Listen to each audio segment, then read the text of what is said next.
Ambati silks Kanchipuram sorry store now in Vijayawada. Exclusive పట్టు saris, సల్వాస్ and lehengas. నమస్తే రమగారు. నమస్తే జయ. రమగారు, తెలివి గల్ల వాళ్ళు, తెలివి తక్కువ వాళ్ళు, ఇలాంటివి మనం చాలా కథలు చెప్పుకున్నాం. తెలివి గల్ల వాళ్ళ కథ చెప్పండి రమగారు. ఒక తెలివి గలవాడి కథ చెప్తా. ఒక ఊళ్ళో ఒక మోతుబరి ఒక ఆయన ఉన్నాడట. మోతుబరి అంటే భూస్వామి, ఎక్కువ పొలాలు ఉన్నాయి, పెద్ద ఇల్లు వాకిలి ఉన్నాయి, తోట దొడ్డి కూడా ఏవో ఉన్నాయి. అమ్మాయికి పెళ్ళైపోయింది. అయితే పండక్కి అమ్మాయి అల్లుడు వస్తామని కబురు చేశారు. ఈయన కొంచెం పిసినారు వాడు. ఇంట్లో పెద్దగా పనివాళ్ళు లేరు. పొలం పనులలో పాలేళ్ళు ఉన్నారు, కానీ చేతి సాయానికి ఇంట్లో మనుషులను పెట్టుకోవాలి. ఆవిడే ఏదో చచ్చి చెడి చేసుకునేది. బట్టలు ఉతికే వాళ్ళు ఉన్నారు, కానీ ఇళ్ళ దగ్గర ఉతకరు, బట్టలు మోసుకుపోతారు. ఇంట్లో ఎవరు ఉండరు. ఈయన ఏమనుకున్నాడు, అల్లుడు కొంచెం పెద్ద ఉద్యోగస్తుడు. అల్లుడు గారు వచ్చేసరికల్లా ఇంట్లో ఒక మనిషి ఉంటే బాగుంటుంది, ఎవరైనాను. ఒక కుర్రాడు చేతి కిందకి పెళ్ళయి ఒక 6 నెలలు 10 నెలలు అయింది. ఇప్పుడే వస్తున్నారు ఫస్ట్ టైం. కిందసారి వాళ్ళు వచ్చినప్పుడు పెళ్ళిళ్ళ హడావిడిలో ఎవరో పని వాళ్ళు ఉన్నారు. ఇప్పుడు ఎవరు లేరు, ఇల్లు నెరాబాగా ఉంది. సరే, భార్యాభర్త వాకిట్లో కూర్చున్నారు. ఏమే సాయంత్రానికి అల్లుడు దిగుతాడు, మనిషిని చూద్దామంటే కోటలు దాటుతున్నాయి వాళ్ళ కోరికలు. మరి ఎవరిని పెట్టుకోలేకపోయాము, మనిషి లేకపోతే ఎటాగే.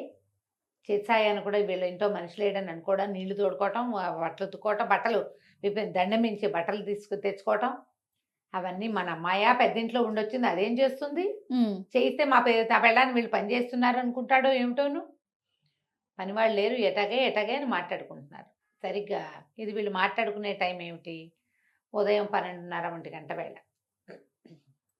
అయితే ఒక బిచ్చగాడు ఎవరింటోనో మజ్జిగన్నం తినేసి వచ్చి వేడిగా కాళ్ళు కాలిపోతున్నాయని వీళ్ళ పంచన ఒక పక్కకి నిలబడ్డాడు, నీడగా ఉన్న చోట.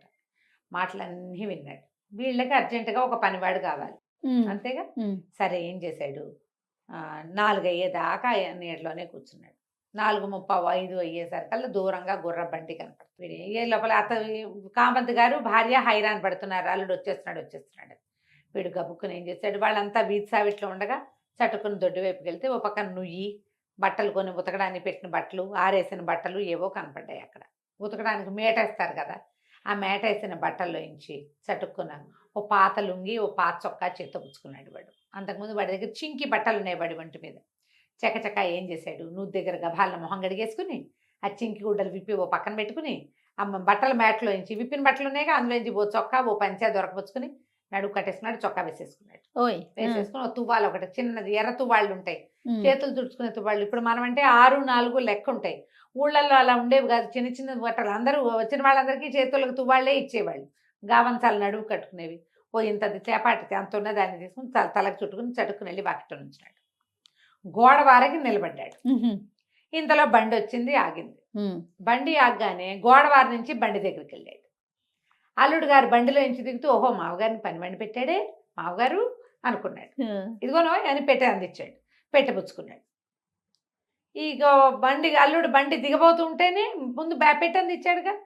అల్లుడు దిగుతుండగానే మోతుబరి గారు భార్య ఇద్దరు బండి దగ్గరకు వచ్చారు. ఓహో, అల్లుడు మనిషిని తెచ్చుకున్నాడు, చక్కగా ఆవిడ పెట్టబోసేస్తున్నాడని సంతోషించారు. అల్లుడు కూతురు ఇద్దరి దగ్గర, మనవాడేమో ముష్టివాడు ఆ పెట్టెలు పుచ్చుకుని లోపల తీసుకుపోయాడు. అక్కడి నుంచి అటు ఇటు తిరగటం మొదలుపెట్టాడు ఇంట్లో. వీళ్ళు విప్పేసిన బట్టల్లో నుంచి బట్టలు ఎవరైనా వేసుకొస్తారని ఏం ఊహించారు. అంతకు 2-3 రోజుల ముందే వాళ్ళ ఇంటికి ఎవరో చుట్టాలు వచ్చారు. వచ్చిన వాళ్ళందరికీ తలా ఒక పంచా, తలా ఒక చొక్కా ఇచ్చారు 2 రోజులు వాడుకోవడానికి. ఆ బట్టలన్నీ అక్కడ బయటపడ్డాయి. ఆయన వేసుకునే బట్టలు కాదు, ఏదో ఎక్స్ట్రా బట్టలు, గుర్తు బట్టల. అక్కడి నుంచి దొడ్లోకి వెళ్ళిపోయాడు, నీళ్లు తోడేశాడు, నీళ్ళ కాగు అంటించాడు. కనపడుతున్నాయి వస్తువులన్నీ. ఇప్పుడు మన ఇళ్లలో వెతుకులాట. అవును, ఏమి ఎక్కడ పెట్టారు, ఈ డ్రైవర్ ఆ డ్రైవర్ లాక్కుంటాం మనం కదా. పైగా బాటిల్స్ అన్నీ ఒకేలా ఉండి ఏ డబ్బాలో ఏముందో తెలీదు. పాతకాలపు ఇళ్లలో అలా ఉండేది కాదు. వెనకాల నుయ్యి, నూతికి ఒక చప్ట, ఓ పక్కన నీళ్ళ కాగు, బకెట్లు, అవి కనపడేవి అన్నీ క్లియర్గా. కింద మంట కింద ఇంకో పక్కన ఎక్కడో గడ్డిబాము కనపడుతోంది, అన్ని క్లియర్గా ఉండేవి. అవును, మోతుబరి గారితో విశాలంగా ఉంది. అంతకుముందు ఓ ట్రిప్ వెళ్ళాడు కదా, వీడికి తెలుసు. చటుకున అమ్మగారు నిప్పెట్టివ్వండి అని పొయ్యి వెలిగించాడు గబగబా. మరి వీళ్ళు కాళ్ళు చేతులు కడుక్కునేసరికి పొయ్యి వెలిగించాడు. సాయంకాలం స్నానానికి నీళ్ళు పెట్టాడు, నీళ్లు తోడాడు. అల్లుడు గారు స్నానం చేశారు.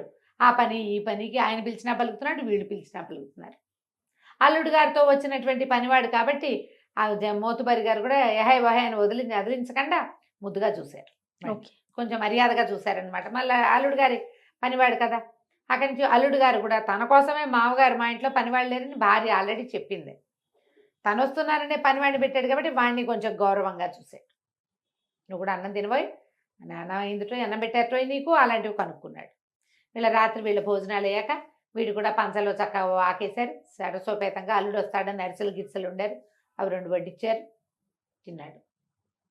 మర్నాడు ఉదయం కథ అంతా నడిచింది. అల్లుడు గారు ఎక్కడో మీటింగ్కి వచ్చి ఒక్క రోజుకి వీళ్ళ దగ్గరకు వచ్చాడు. ఓహో. అల్లుడు గారికి ఒళ్ళు పెట్టడానికి నూనె రాయడానికి చాకలిని పిలిపించారు. ఆయనకి సాయం మనవాడు వేడి నీళ్ళు గిన్నెలతోటి మయ్య గారి ఎత్తి మీద నీళ్ళు పోసి గందరగోళంగా రాచ పనులు మర్యాదలన్నీ చేశారు. అన్ని మర్యాదలు చేశాడు మనవాడు, పని ముష్టివాడు. వీళ్ళు ఏమనుకున్నారు, చెప్తున్నాగా వాళ్ళు వీళ్ళని వీళ్ళ వాళ్ళని అనుకుంటూ ఉన్నారు. సరే మధ్యాహ్నం భోజనం అయింది, బోళ్ళని పిండి వంటలు వండారు. ఎవరో సాయం వంట ఆవిడ కూడా వచ్చింది. చక్కగా మరి అమ్మాయికి అన్ని డబ్బాల్లో మూట కట్టారు. మనవాడికి కూడా చిన్న దూతలో అన్ని మూట కట్టారు. వాళ్ళు ఏమనుకుంటున్నారు, అల్లుడితో వెళ్ళిపోతాడు కదా పనివాడు, అంతేగా, అందుకని ఆ దూత వాడి చేతిలో పెట్టారు. అల్లుడు ఏమనుకున్నాడంటే వాడు ఇంటికి పట్టుకెళ్ళడానికి పెట్టారు, పాపం వీడు రాత్రి మన ఇంట్లోనే ఉండిపోయాడు అనుకున్నారు. మొత్తానికి అన్నీ అయిపోయినాయి. సాయంకాలం 4 అయ్యేసరికల్లా పక్క ఊళ్ళో మీటింగ్ కదా అల్లుడు గారికి, ఆయనేమో ఒక బండి ఎక్కాడు.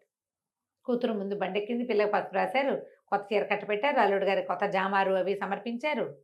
అక్కడి నుంచి ఒక కొత్త తువ్వాలు తీసి ముష్టివాడి చేతిలో పెట్టారు.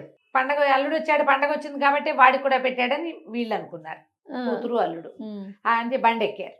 బండి ఎక్కగానే ఆయన ఏం చేశాడు, అదే బండి ఎటా వచ్చింది వాళ్ళకి, గుమ్మానికి బండికి కొంచెం గ్యాప్ ఉంది. ఈ గుమ్మం మీద అరుగుల మీద అత్తగారు మావగారు నుంచున్నారు. కింద ఒక్క రవ్వ బురదగా ఉంది, మీరు ఎందుకండి నాన్నారు, పైనే ఉండండి, బురదలోకి వస్తున్నారు మీరు, మాకంటే తప్పదంది కూతురు. వాళ్ళిద్దరు గట్టు మీద నిలబడ్డారు. బండి ఒక రవి బురదలో ఎందుకు, ముందుకు దిగి అన్నాడు ముష్టివాడు. బండి బాగా ముందుకు తీస్తే ఒక బారెడు దూరం ఉంది. ఆయన అల్లుడు గారు బండికి, శభాషోయ్ చాలా సహాయం చేసావు, చక్కగా నువ్వు ఉండటం వల్ల మత్తారింట్లో మంచి ఫీల్గా ఉంది, ఏదో రూపాయి ఎంచుకొని రూపాయి చేతులు పెట్టాడు. అత్తగారు మామూలు ఏమిటో ఇస్తున్నాడు అల్లుడు, పనివాడికి ఏమి ఇస్తున్నాడు అని చూస్తున్నారు. ఆ రూపాయి జేబులో పెట్టుకుని అమ్మగారు దుత్తాను కొత్త తువ్వాలు ఇచ్చింది కదా, అవి 2 అరుగు కోసం పెట్టాడు. దుత్తా తువ్వాలు పుచ్చుకుని పనివాడు ముష్టివాడు వెళ్ళిపోయాడు. మరి దాని వాటి నడిచేశాడు. బండి కదులుతుంటే, ఏమండి మీరు రూపాయి ఇస్తున్నారు, మీరేమో మా అమ్మ వాళ్ళు మీతో పాటే వచ్చాడని వాళ్ళు భావిస్తున్నారండి, అందుకే మా అమ్మ అవన్నీ ఇచ్చిందంటే ఏమో అని వీళ్ళిద్దరు నవ్వుకుని వెళ్ళిపోయారు. అత్త కొడుకు కూతురు అల్లుడు.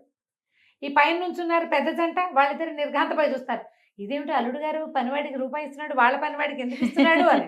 అల్లుడు గారు బండి ఓవైపు, ముష్టివాడి ఇంకోవైపు పోయాక వాళ్ళకి అర్థమైంది, ఓరిని వీడు ఎక్కడి నుంచి వచ్చాడు, వాడు వీళ్ళవాడు కాదు వాళ్ళవాడు కాదు. ఆ పూటంతా వాళ్ళ ఇంట్లో ఉండి ముందు రోజు సాయంత్రము మర్నాడు పొద్దున షడ్రసోపేతంగా భోజనం చేసి ఓ తువ్వాలు ఒక స్వీట్ల దుత్తా కూడా పట్టుకుని ఓ రూపాయి సంపాదించుకుని ముష్టివాడు తెలివిగా తన దారిని తను వెళ్ళిపోయాడు. స్వయం సేవకుడు అంతే కదా, తన పని తను చేసుకొచ్చేసాడు అనమాట.